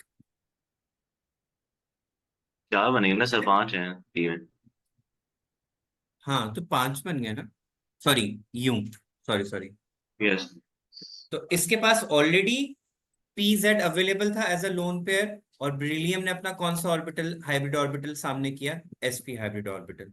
अब इसकी एनर्जी और पी जेड की एनर्जी और शेप क्या होगी, एग्जैक्टली सेम होगी, और वो जो बॉन्ड बनेगा वो एसपी पी हाइब्रिड ऑर्बिटल या हाइब्रिडाइजेशन। ठीक है। अब आओ यस। एसिटाइलिन के अंदर C2H4, इसमें सबसे पहले अपने पास ये ध्यान में रखो कि कार्बन के पास आउटरमोस्ट ऑर्बिट में 4 इलेक्ट्रॉन्स होते हैं, which means it can form 4 bonds. लेकिन 4 बॉन्ड्स बनाने के लिए उसको अपना एक इलेक्ट्रॉन शिफ्ट करना पड़ता है, कहाँ पे, 2p z के अंदर, to make a hybrid orbital. ठीक है। एस ने यस। शिफ्ट कर दिया पी के अंदर, तो ये क्या बन गया, sp हाइब्रिड ऑर्बिटल। ये हमारे पास आ गई है sp हाइब्रिड ऑर्बिटल की शेप, और ये px और py as a lone pair जाएंगे वहां पे। यहां तक शेप समझ में आ गई, क्योंकि कार्बन बहुत दफा आएगा हमारे स्ट्रक्चर्स के अंदर। दोबारा सुन लो, जी सर। s ने इलेक्ट्रॉन एक्साइट करके कहाँ पे भेज दिया, 2p z में। पीजेड। पहले 2p z क्या था, एम्प्टी था, जिसकी वजह से हमारे पास sp हाइब्रिड ऑर्बिटल बन गया, जिसकी शेप ये है। px and py as it is रहेंगे। ठीक हो गया। Yes sir. अब जब वो हाइड्रोजन के साथ करेगा, अब कार्बन कार्बन के दरम्यान में ये हमारे पास सिग्मा बॉन्ड आ गया, sp हाइब्रिड ऑर्बिटल आ गए, और दो पाई बॉन्ड्स बनेंगे हमारे पास, क्योंकि पी वाई और पी जेड हमारे पास अवेलेबल थे। तो ट्रिपल बॉन्ड बिटवीन कार्बन हमारे पास आ गया, एक सिग्मा और 2 पाई बॉन्ड, और पाई बॉन्ड यू कुड सी के पी बनना हुआ है, क्योंकि पी एंड पी वाई दोनों के एंड पी जेड दोनों के आपस में इंटरेक्ट कर रहे हैं। सर। ओके। Yes sir. अब क्या आप इसको हाइब्रिड ऑर्बिटल कह सकते हो, यस सर। सोच समझ के जवाब दीजिए। हाइब्रिड ऑर्बिटल की एनर्जीज एंड शेप हमेशा क्या होती हैं, सेम होती हैं। Do you see the same shape. नहीं सर, ये तो नहीं। तो ओनली हाइब्रिड ऑर्बिटल कौन सा है, ये वाला। ये तो लोन पेयर से तो उन्होंने पाई बॉन्ड्स बना ली। इसी पे आपको एग्जामिनर कंफ्यूज करके जवाब मांगेगा। सो जी think sir. Twice before answering anything. sp2 hybridization में आपको पहले ही बता चुका हूं, उसमें क्या होगा कि 2p ऑर्बिटल्स जो हैं वो इन्वॉल्व हो रहे होंगे, 1s एंड 2p ऑर्बिटल्स हो रहे होंगे, जिनको हम sp2 हाइब्रिड ऑर्बिटल्स कहेंगे। यू कैन सी स्टार्ट यहाँ से हुआ, ये इलेक्ट्रॉनिक साइट होके यहाँ पे चला गया, और जो बॉन्ड बना उसको क्या नाम दिया, sp2। ऑर्बिटल बना जिसको नाम दिया sp2 हाइब्रिड ऑर्बिटल। ओके। अब उसने डिस्कस किया हुआ है बोरोन क्लोराइड जो है ना, ट्राइक्लोराइड का स्ट्रक्चर। sp2 हाइब्रिडाइजेशन की शेप हमारे पास इस तरीके से होती है, फ्लावर लाइक शेप होती है हमारे पास। ये sp2 हाइब्रिड ऑर्बिटल्स हैं, किसके, बोरॉन के, क्योंकि बोरॉन के कितने बॉन्ड्स बनाता है, 3 बॉन्ड्स बनाता है, पता है ना। जी सर। बोरॉन किस ग्रुप से बिलोंग करता है, इससे कहता है सर, थर्ड से करता है, यस। 6 पे है। यस नहीं नहीं, फिफ्थ से करता होगा शायद, 5 या थर्ड से, हाँ फिफ्थ से करता है। यस सर, क्योंकि एंड सी। उसके आउटर मोस्ट ऑर्बिटल में 3 है, इट मींस थर्ड से करता हो।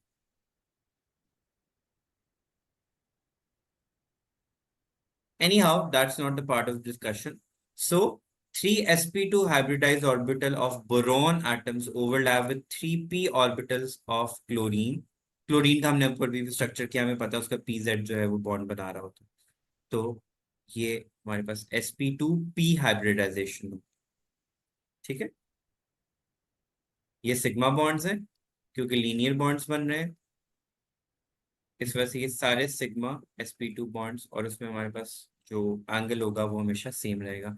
एनर्जी भी सेम होगी, शेप भी सेम होगी, एंड एंगल इन बिटवीन भी क्या रहेगा, सेम रहेगा। इथाइलिन के अंदर आ जाइए, उसने दोबारा डिस्कस किया, ऊपर भी तो उसने इथाइलिन भी डिस्कस किया था, C2H2 को किया था उसने। C2H4 है सर। नहीं नहीं, उसने ट्रिपल बॉन्ड को किया था। ये वो आइन उसने डिस्कस किया था, यहाँ पे ईन है। ऑर्गेनिक केमिस्ट्री तो याद है ना, ईन सिंगल बॉन्ड, यस सर। ईन डबल बॉन्ड, डबल, आइन ट्रिपल बॉन्ड। आइन, ट्रिपल। तो एसिटाइलीन था, मैंने उसको गलती से ईन पढ़ ली। एनी हाउ, इसमें भी अगेन वही बात होगी कि हमारे पास ऑर्बिटल्स ये सामने है, ठीक है।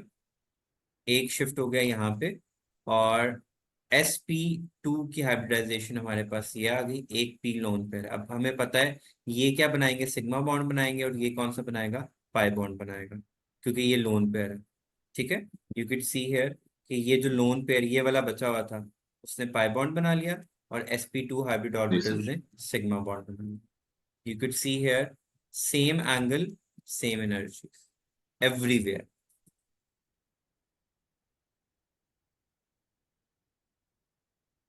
Moving on to sp3 hybrid orbital. sp3 hybrid orbitals में ऑलरेडी प्री डिफाइंड हमारे पास जो है, और वो प्रेजेंट होते हैं। तकरीबन बात वही है, मिथेन के स्ट्रक्चर में पहले कार्बन ही आ गया, कार्बन ने 4 बॉन्ड्स बनाए, अब 4 हमारे पास जो है वो पेयरिंग बनेगी ऑन एवरी साइड। ये sp2 हाई sp3 hybrid orbitals of carbon है, combining with s orbital of hydrogen. तो क्या नाम होगा, sp3 s hybrid orbitals with angles approximately equal to each. Sigma bonds कितने बन रहे हैं हमारे पास, 1 2 3 एंड 4। तो 4 सिग्मा बॉन्ड्स बन गए at an equal angle of 109.5 tetrahedral structure.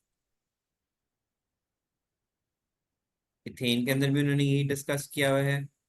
sp3 hybrid orbitals हमारे पास ये हैं, और ये क्या है, sp3 sp2, ये कौन से होंगे, sp3 s, ठीक है, और ये sp3 यस sp3। सर। तो एक sp3 है, और 1 2 3 4 5 6 सिग्मा बॉन्ड्स, सात सात सिग्मा बॉन्ड्स बन रहे हैं हमारे पास, शायद लिखा भी होगा यहाँ कहीं पे।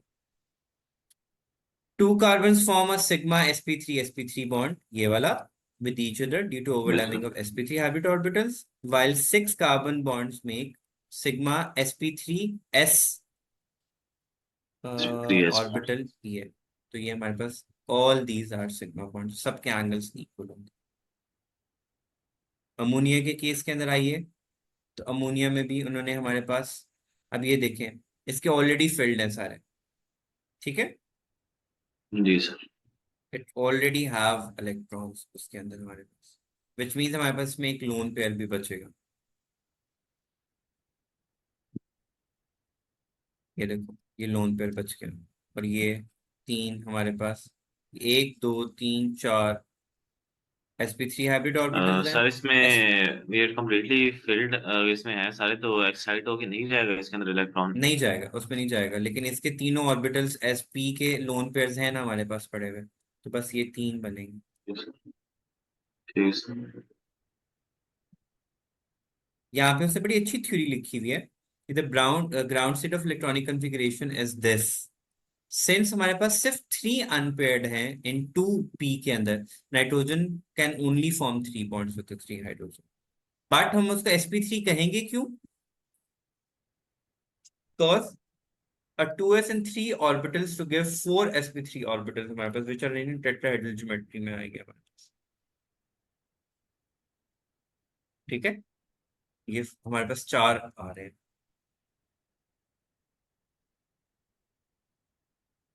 ये ज्यादा स्टेबल स्ट्रक्चर वो तो हमने पढ़ लिया है कि हाइब्रिडाइजेशन में या उसमें जाते हैं तो वो मिनिमाइजेशन और वो उसमें बस। अब इसमें एंगल्स थोड़े से वेरी करेंगे क्योंकि हमारे पास यहाँ पे एक लोन पेयर बच रहा है, ठीक है, तो नोन उससे पेयर, यस हमारे सर। पास एंगल्स में थोड़ा सा चेंज आएगा। It would shift from 109 to 107। जब हम वाटर में जाएंगे हमारे पास 2 लोन पेयर बचेंगे, तो उसमें एंगल फर्दर रिड्यूस होके कितना आ जाएगा, 104। इसमें भी एग्जैक्टली वही है कि हमारे पास अनपेयर्ड यहाँ पे कितने बच रहे हैं, ये। यस आपको सर। पता है sp3 हाइब्रिडाइजेशन हो कैसे रही है, वो अपना एक एक्साइट करके जो है ना यहाँ पे भेजते हैं, ठीक है, जी सर। और फिर उनकी बॉन्डिंग आपस में बनी। वाटर में अब 2 लोन पेयर्स हैं तो 109 से शिफ्ट होके 104 पे चला जाए। I hope you understand the hybridization topic. Let me know if you have any question. Coordinate covalent bond क्या होता था, आपने केमिस्ट्री की 9th और 10th में शायद पढ़ा हुआ है।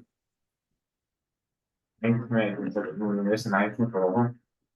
अच्छा, यहाँ पे any uh, coordinate covalent bond का मीनिंग ये होता है कि जब lone pair is being shared by one of the atom to other atom completely, तो फिर जो एक यस बॉन्ड फॉर्म होता है उसको कोऑर्डिनेट कोवलेंट बॉन्ड कहते हैं। फॉर एग्जांपल अगर हम H2O की बात करें, अभी जस्ट फॉर रेफरेंस बात करें, इट्स नॉट लाइक कि मैं उसको रेफर कर रहा हूँ। H2O के अंदर ऑक्सीजन एक एक बॉन्ड बनाती है विद द हाइड्रोजन, ठीक है, और उसके पास 2 लोन पेयर्स बच जाते हैं ऑक्सीजन के पास, ठीक है। अगर वो एक लोन पेयर किसी और एटम को दे देता है तो जो बॉन्ड फॉर्म होगा उसको क्या नाम दिया जाएगा, कोऑर्डिनेट कोवलेंट बॉन्ड। जैसे as you can yes see right in front of you, जो आपके पास एक एग्जांपल है, राइट। सर, वो फिजिक्स की बुक की चल रही है। नहीं नहीं, अब ओपन अब हो हो गया है, वो मैंने उसको वो किया हुआ था।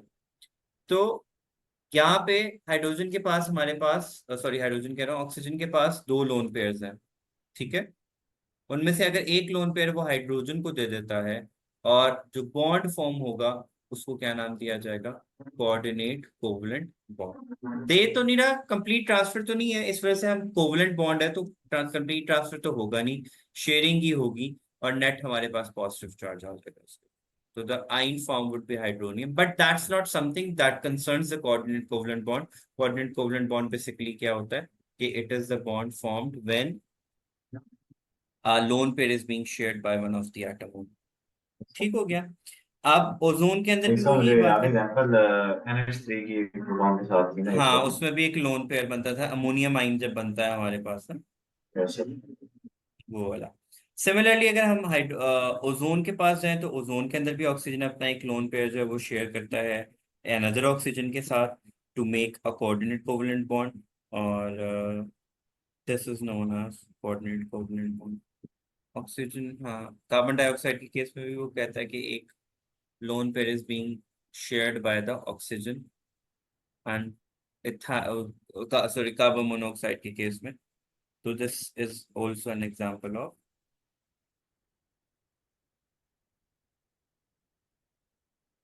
coordinate covalent। इंटरमोलिकुलर फोर्सेस के अंदर हम लोग आए तो इंटरमोलिकुलर फोर्सेस हमें पता है किन किन चीजों पे डिपेंड करती हैं weekly. Do you remember intermolecular forces किन पे डिपेंड करती थी?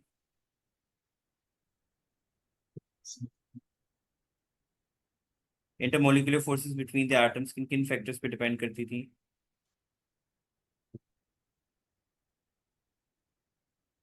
सर, मैं चीज याद नहीं सर सही तरह।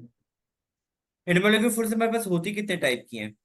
एक होती है परमानेंट डायपोल डायपोल फोर्स, एक होती है instantaneous dipole induced dipole force, और एक होती है हाइड्रोजन बॉन्डिंग। हाइड्रोजन बॉन्डिंग तक पिक्यूलियर केस बनता है हमारे पास क्योंकि हमने हाइड्रोजन बॉन्डिंग ऑक्सीजन वाटर के केस में पढ़ी हुई है कि कैसे हाइड्रोजन का जो एक एबनॉर्मल बिहेवियर आता है when we cool down the जो है वाटर बिलो 4 डिग्री सी, तो वो एक कंट्रैक्शन और वो वाला याद है ना आपको, को एक क्वेश्चन शॉर्ट क्वेश्चन अक्सर आता था। एनी हाउ, जो हमारे पास intermolecular forces between the particles होती हैं वो डिपेंड करती हैं 3 चीजों पे, 3 फैक्टर्स पे। पहला कौन सा है? परमानेंट बल्कि सर नीचे लिखा ही होगा। हाँ, permanent dipole dipole forces, instantaneous dipole induced dipole force and hydrogen bonding. Dipole dipole force का मतलब क्या होता है? डायपोल डायपोल आपने पढ़ा हुआ है केमिस्ट्री के अंदर पहले से बस भी। सर वो डायपोल कब बनता है हमारे पार्शियल पास? पॉजिटिव और नेगेटिव बन जाते हैं।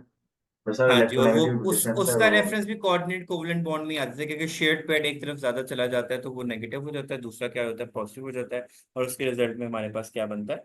डाइपोल बनता है। जैसे पोलर कोवलेंट कंपाउंड और नॉन पोलर कोवलेंट कंपाउंड्स पढ़ा था ना, तो जो पोलर कोवलेंट कंपाउंड्स होते हैं उसमें डाइपोल डाइपोल फोर्सेस एग्जिस्ट कर रही होती है। फॉर एग्जाम्पल अगर हम HCl की बात करें, तो HCl के अंदर हमारे पास H पॉजिटिव होता है, क्लोराइड हमारे पास क्या होता है, नेगेटिव होता है। और अगर HCl और HCl का बॉन्ड आपस में बनेगा तो वो क्या होगा?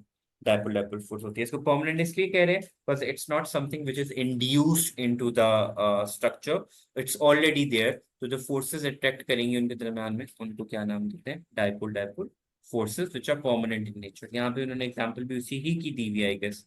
HCl मॉलिक्यूल्स के दरम्यान में जो फोर्सेस होती हैं उसको हम परमानेंट डायपोल, और ये स्ट्रॉन्ग होती हैं। Stronger the dipole forces higher will be the value of melting point and boiling point.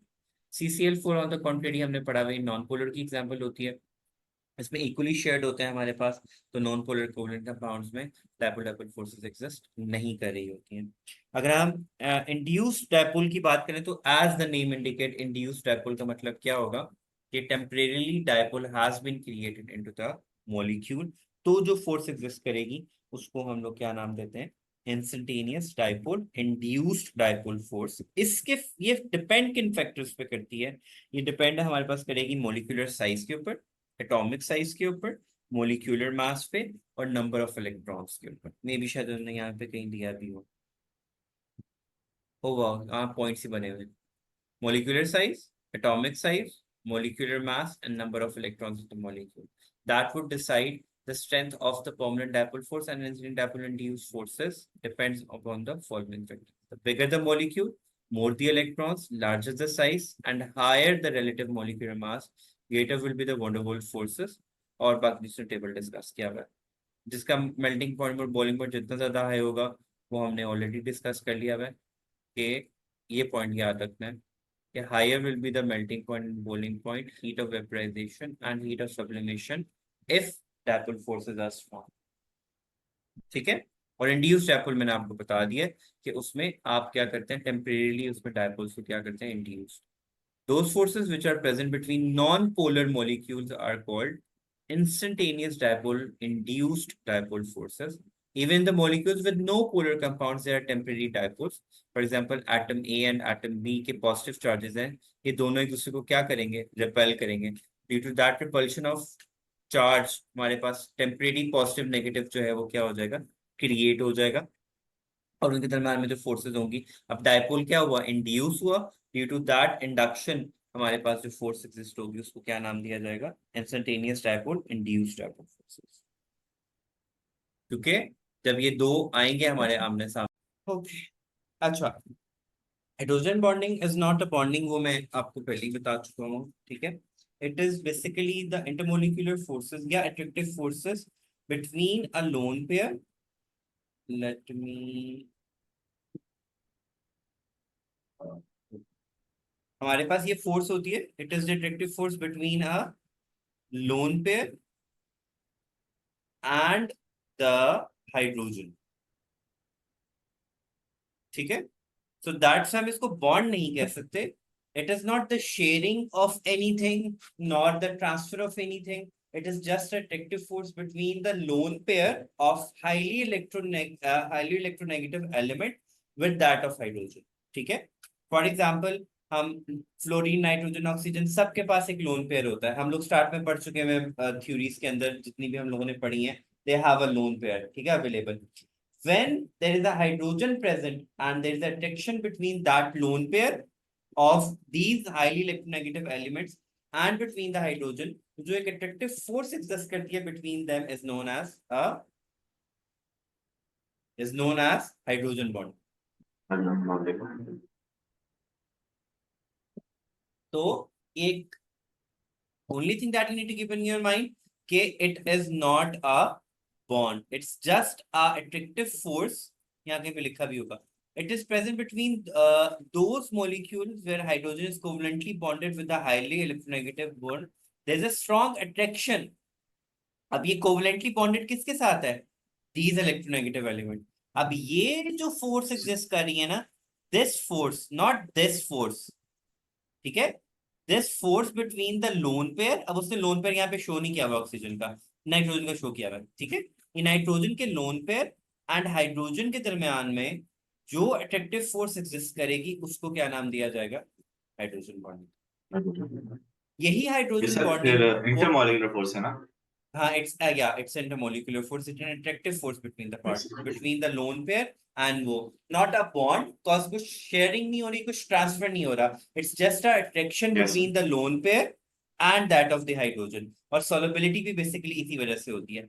But जब हम हाइड्रोजन की इस दिस हाइड्रोजन बॉन्डिंग के हम पेक्युलर बिहेवियर को वाटर में डिस्कस करते हैं, तो वाटर में थ्रू आउट ही हाइड्रोजन बॉन्डिंग स्प्रेड आउट हुई हुई होती है, ठीक है, जिसकी वजह से yes. लेंथ ऑफ जो बॉन्ड होता है, जो लेंथ होती है बिटवीन द हाइड्रोजन मॉलिक्यूल्स, जो फोर्सेस होती हैं वो जो हैं वो लॉन्गर हो जाती हैं बिटवीन वो, जिसकी वजह से more open, sorry, more open arrangement हो जाती है बिटवीन द वाटर मॉलिक्यूल्स. इस तरीके से ना, ये जो फोर्स होगी, ये जो लेंथ होगा between each molecule, it would increase. और जब ये होगा तो स्ट्रक्चर हमारे पास मोर ओपन होगा.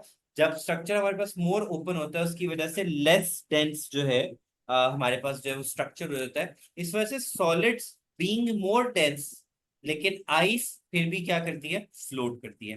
And that floating is due to hydrogen bonding, जिसकी वजह से वाटर मॉलिक्यूल का स्ट्रक्चर जो है वो मोर ओपन हो जाता है, स्पेस बढ़ जाती है बिटवीन द वाटर मॉलिक्यूल, जिसकी वजह से उसकी ओवरऑल डेंसिटी क्या हो जाती है? डिक्रीज हो जाती है आइस की, and it floats on the water. वो यहाँ पे मैंने यही लिखा हुआ है. इसमें क्या होता है? ईच ऑक्सो जो molecular orbital theory है, it basically considers the orbit as one, ठीक है. उसमें orbits fuse down होते हैं and it makes a new complete new orbit जिसकी properties जो होती हैं वो exactly same होती हैं, ठीक है. So we could say that the molecular orbital approach considers the whole molecule as a single atom. It might be written somewhere here. Anyhow, I'll get into the theory of whatever is written in our book. So the molecular orbital theory considers the whole molecule as a single unit. जब हमारे पास ये single unit form होता है, हमारे पास to atomic orbitals आते हैं. One is known as bonding atomic, sorry, bonding orbital, and the other one is known as anti bonding orbital, ठीक है. मोलिकुलर साथ में ऐड करना है, bonding molecular orbital and anti bonding molecular orbitals, ठीक है. That is the result of the fusion of the two orbitals, and this consider this whole unit as a single unit. जो bonding molecular orbitals होते हैं उनकी energy जो होती है वो कम होती है, whereas जो हायर एनर्जी ऑर्बिटल्स होते हैं, sorry, anti bonding molecular Anti-bond. Orbitals होते हैं, उनकी जो एनर्जी है वो कंपैरेटिवली उनकी हायर होती है. अब जो बॉन्डिंग मोलिकुलर ऑर्बिटल्स होते हैं उनकी जो चार्ज है, ठीक है, द बॉन्डिंग मॉलिक्यूलर ऑर्बिटल, उसका जो चार्ज है उसका सिमेट्रिकल होता है along the joining the nuclear of the bonded atoms, ठीक है. इसको मॉलिक्यूलर एक्सिस कहते हैं. चार्ज यहाँ पे एग्जिस्ट कर रहा होता है. वेयरएज जो एंटी बॉन्डिंग मॉलिक्यूलर ऑर्बिटल होता है उसके अंदर जो है उसको सिग्मा स्टार से शो करते हैं और इसको जस्ट सिग्मा से डिनोट करते हैं. And sigma we know that कि हम सिग्मा का टर्म कब यूज करते हैं? जब हेड ऑन हमारे पास अप्रोच आ रही होती है, ठीक है. Yes, sir. तो बॉन्डिंग मॉलिक्यूलर ऑर्बिटल क्लियर हो गया. उसमें जो है हमारे पास सिमेट्रिकल होता है about the axis joining the nuclear, whereas जो एंटी बॉन्डिंग मॉलिक्यूलर ऑर्बिटल होता है उसमें जो है हमारे पास सेंट्रल रीजन क्लियर होता है और उसमें अप एंड डाउन में एक्सिस कर रहा होता है हमारे पास, ठीक है. Yes, sir.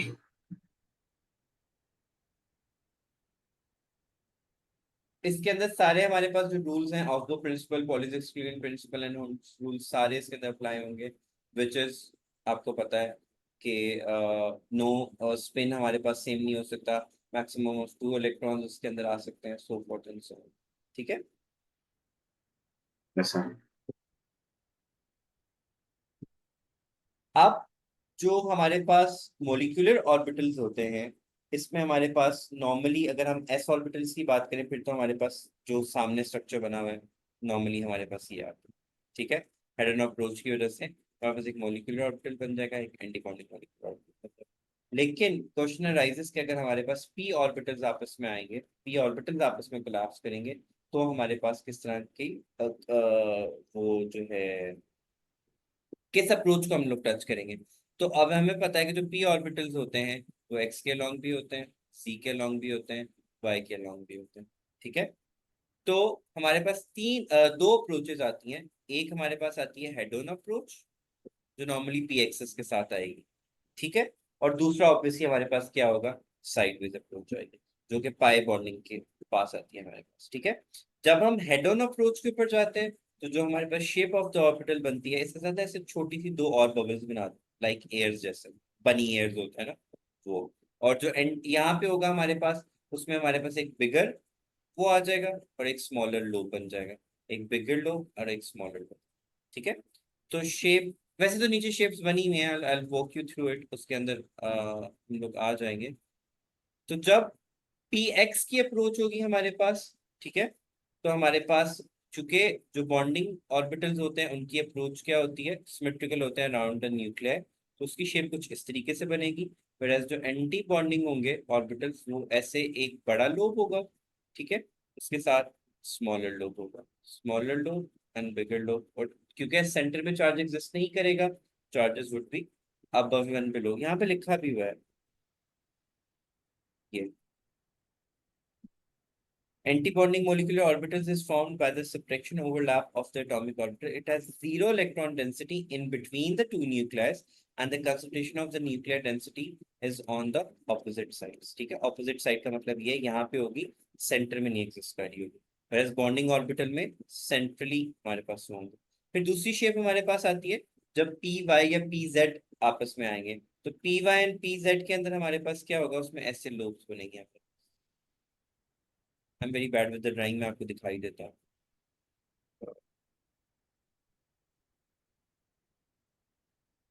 And sadly they have not drawn the pictures.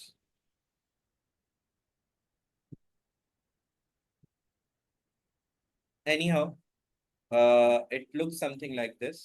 अब बलून होते हैं, उसको ऑब्वियसली सिमेट्री ऑफ उसमें यहाँ पे नीचे ऐसे होगी एंड देन ऐसे, और जो उसके बॉन्ड्स बनेंगे वो ऐसे फ्लावर शेप बन जाए, जिसमें हमारे पास सेंटर में कोई चार्ज एग्जिस्ट नहीं करेगा, चार्ज वुड बी एग्जिस्टिंग है।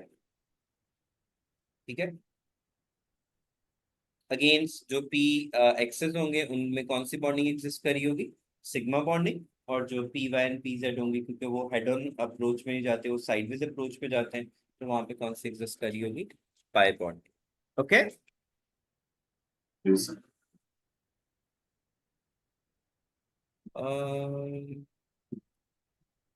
आपको इसके अंदर कुछ सेक्शन याद, ऑर्डर कुछ याद रखने होंगे, बाकी तकरीबन जो है वो सेम ही होते हैं।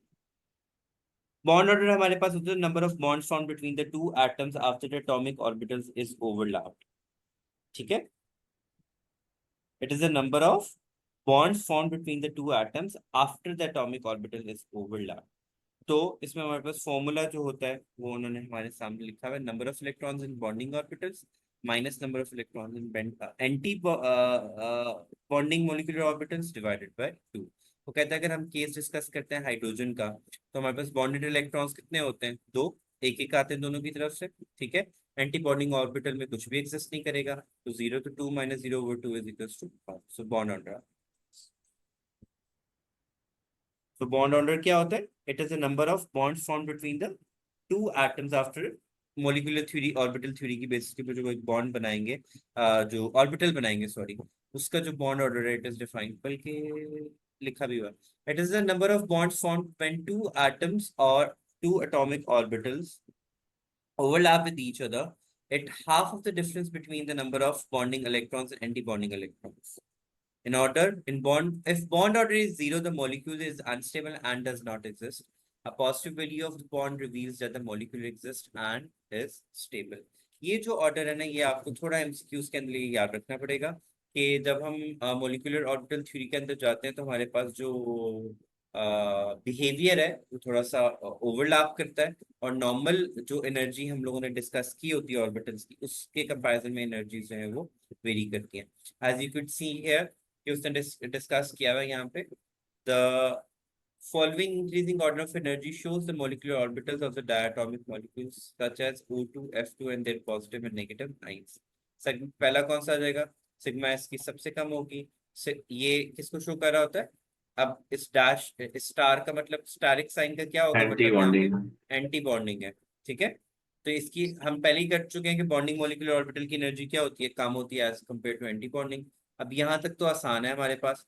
उसके बाद 2px के बाद हमारे पास उसकी एनर्जी, इसकी एनर्जी जो है वो ज्यादा होगी। फिर ये आएगा हमारे पास, एंड फिर ये डू यू रिकॉल दिस? इसका मतलब क्या होता है कि डबल बॉन्ड और बिटवीन वो जो हमारे पास पी एक्स और एक ऊपर से पी वाई और नीचे से पी वाई, तो डबल बॉन्ड उसको इंडिकेट कर रहा होता है। डू यू ठीक है रिकॉल सर। दैट? जो यस हमने सर। ऑर्बिटल उसके ऊपर पढ़ा भी था, वो शायद इजी टू गेट टू, ये वाला जो होता था मैंने, नहीं कोऑर्डिनेट कोवेलेंट बॉन्ड नहीं था, इट वाज ये हमारे पास जो हाइब्रिडाइजेशन के अंदर हम लोगों ने पढ़ा कि पी एक्स की अप्रोच आती है, फिर वहां से पी वाई जो आएंगे ऊपर और नीचे से, तो वो हमारे पास डबल या ट्रिपल बॉन्ड उस तरीके से बन रहा होता है। तो ये उसको शो किया हुआ। Sadly they have very less information है, जो कि दैट मतलब मैंने हम लोगों ने डिस्कस तो की भी है उसको इन डिटेल के, हमारे पास जो वो एनर्जी एग्जिस्ट कर रही होती है पी एक्स पी वाई जो सिग्मा एंड पाई, तो ये ट्रिपल बॉन्ड बेसिकली उसको इंडिकेट कर रहा है। तो वहां पे जो उसने बॉन्ड शो किया हुआ है वो किसके बिटवीन है? P X and P Y के दरम्यान। एक बॉन्ड पी एक्स का होगा और एक बॉन्ड हमारे पास किसका होगा? पी वाई का होगा, तो वो उसको इंडिकेट कर। डायटोमिक ऑर्बिटल्स के अंदर हमारे पास एनर्जी पैटर्न ये होता है। Although it's difficult to memorise, but करना पड़ेगा ऑर्डर हम लोग को देखने के लिए। एक दो दफा देखोगे तो थोड़ा सा पैटर्न हो जाएगा माइंड के अंदर सेट, कि किस तरीके से हो रहा होता है। बिकॉज देयर इज नो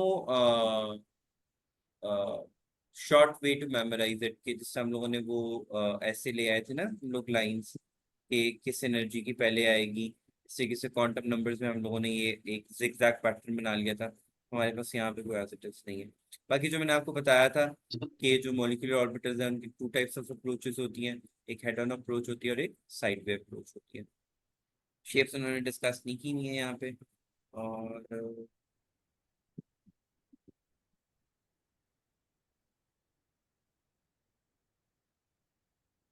ये वो जो molecules की बात है, when two p orbitals p where p the atomic orbitals overlap with each other, the two molecular orbitals would be pi py pz of low energy and pi steric of high energy atomic orbital। when there are three p orbitals included, तो उसमें से हमारे पास सबसे ज्यादा किसकी energy कम होगी? px की, sorry सबसे ज्यादा उसकी एनर्जी होगी, एंड देन अकॉर्डिंगली जो होगी।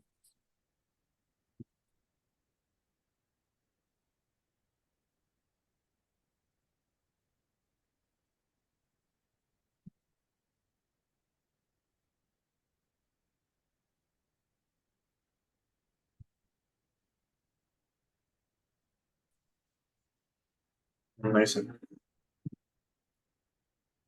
I paused it, so wanted कि ये इधर अवेलेबल हो। ये जो हमारे पास जो एनर्जी डिफरेंस यहाँ पे क्रिएट हो रहा है ना 1s एंड 2s का और सिग्मा एंड पाई बॉन्ड्स का, इट इज बेसिकली यहाँ पे this is what I was looking for from the start, और finally I got one of in as energy difference between the 2s and T.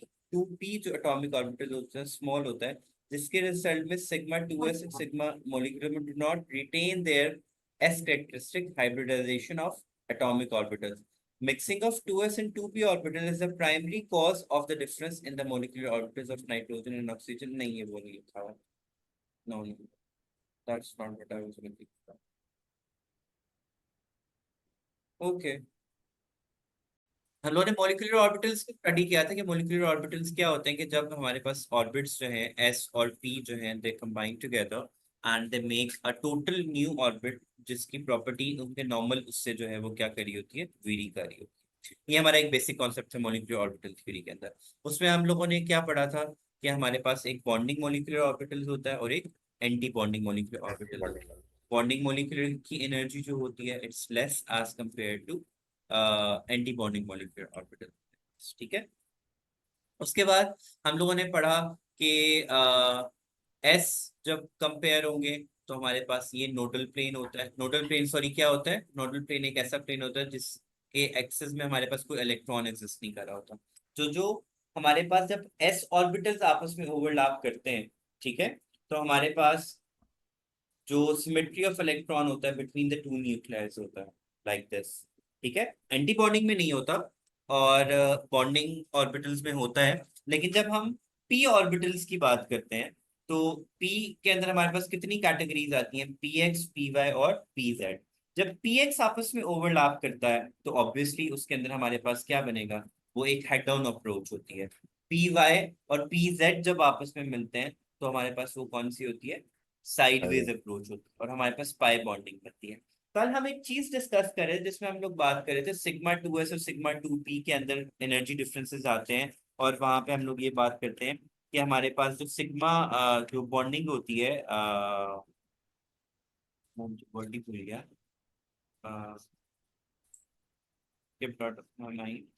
कि जो उसकी energy होती है ना टू पी एक्स की, सिग्मा टू पी एक्स की energy जो होती है वो हायर होती है as compare to pi two P Y और टू पी एक्स के ना। अब ये एनर्जी डिफरेंस क्यों आता है, मैं आपको वो लाइन भी शो करता हूँ कि कहाँ पे हमने डिस्कस किया था ये वाला।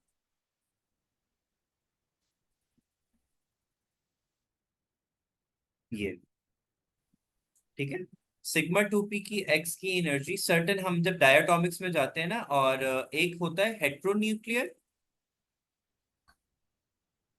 एटम्स और एक होता है होमोन्यूक्लियर एटम। अब can you understand from these names के हेट्रो और होमोन्यूक्लियर एटम्स कौन से होंगे, element sorry, orbit sorry, nucleus. Homonuclear का मतलब क्या होगा, जैसे N2 F2 ये वाले हो गए हमारे पास, ठीक है। और जो यस। हेट्रोन्यूक्लियर हमारे पास ऑर्बिट्स होंगे, जो ऑर्बिटल्स होंगे वो हमारे पास क्या होंगे,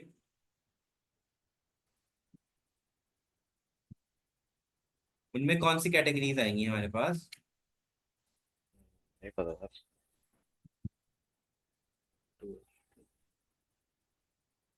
अच्छा, कल आपको याद है हम लोगों ने बॉन्ड ऑर्डर को डिस्कस किया था, बॉन्ड ऑर्डर हमें क्या बताता है, बॉन्ड ऑर्डर हमें क्या बताता था। सर बॉन्ड ऑर्डर जी, जेन से निकल गया मेरे, क्या था? सोचो। बॉन्ड ऑर्डर हमें ये बताता है कि वेदर ये स्ट्रक्चर पॉसिबल है भी कि नहीं। अगर ओ आंसर यस। जीरो आ जाएगा, अगर आंसर जीरो आ जाएगा it means structure is not possible. अगर आंसर हमारे पास नॉन जीरो आ रहा है तो उससे हमें पता लगेगा नंबर ऑफ बॉन्ड्स कितने एग्जिस्ट कर रहे हैं, जिसकी बेस पे हमें ये पता यस सर। चला था कि हीलियम 2 एग्जिस्ट नहीं कर सकता, नियॉन 2 एग्जिस्ट नहीं कर सकता क्योंकि उसका बॉन्ड ऑर्डर जीरो आ रहा है। ठीक है, यस सर।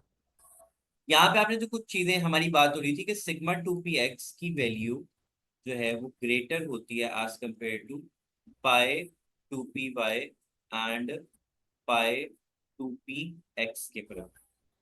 ठीक है, जब ये आपस में ओवरलैप करेंगे। हाँ ये टू पी एक्स। तो उसका रीजन हमारे पास क्या होता है कि जब एस एंड पी ऑर्बिटल्स आपस में मिलते हैं ना, उनके दरम्यान में एनर्जी चेंज इतनी ज्यादा नहीं होती। ठीक है, तो वो अपना यस एस सर। करेक्टर और पी करेक्टर को लूज कर देते हैं, they act as a SP hybrid orbitals. Whereas जब आप हेड ऑन अप्रोच में जाते हैं तो ये जो होते हैं ये डीजेनरेट ऑर्बिटल्स होते हैं। यहाँ पे एक और मजे की चीज आती है कि मॉलिक्यूलर ऑर्बिटल थ्योरी हमें ये बताती थी, जो बिल्कुल स्टार्ट स्टार्ट में हमने पढ़ा था, कि पैरामैग्नेटिक नेचर को हम इंट्रोड्यूस करवाते हैं। ठीक है, अब पैरामैग्नेटिक नेचर के अंदर हमारे पास पैरामैग्नेटिक नेचर कब होती है, जब हमारे पास फ्री इलेक्ट्रॉन्स होंगे। अगर हमारे पास फ्री इलेक्ट्रॉन्स नहीं है एंटी बॉन्डिंग ऑर्बिटल्स के अंदर तो हमारे पास कोई भी स्ट्रक्चर नहीं। अब इसके अंदर अगर हम ऑक्सीजन का स्ट्रक्चर डिस्कस करें ना बेटे, ऑक्सीजन होती है O2 जो है वो पैरामैग्नेटिक इन नेचर है। O2 प्लस या O2 नेगेटिव जो है वो पैरामैग्नेटिक इन नेचर नहीं होगा। O2 प्लस जब बनेगा इट मींस कि उसके जो दो पी ऑर्बिटल्स में पड़े हुए हैं ना इलेक्ट्रॉन्स, वो हमारे पास क्या हो गए, वो वेनिश हो गए। ठीक है, जब प्लस का चार्ज आएगा इट मीन्स कि जो एंटी बॉन्डिंग में दो इलेक्ट्रॉन्स पड़े हुए थे पी एक्स पी वाई और पी जी के अंदर, वो निकल गए हैं। या अगर वो नेगेटिव चार्ज उसके ऊपर आ जाता है इट मीन्स कि उन्होंने अपना क्या कर लिया, बॉन्डिंग क्लियर कर लिया। ठीक है, so by looking at the structure हम ये बता सकते हैं कि उसका पैरामैग्नेटिक नेचर एग्जिस्ट करेगा कि नहीं करेगा। तो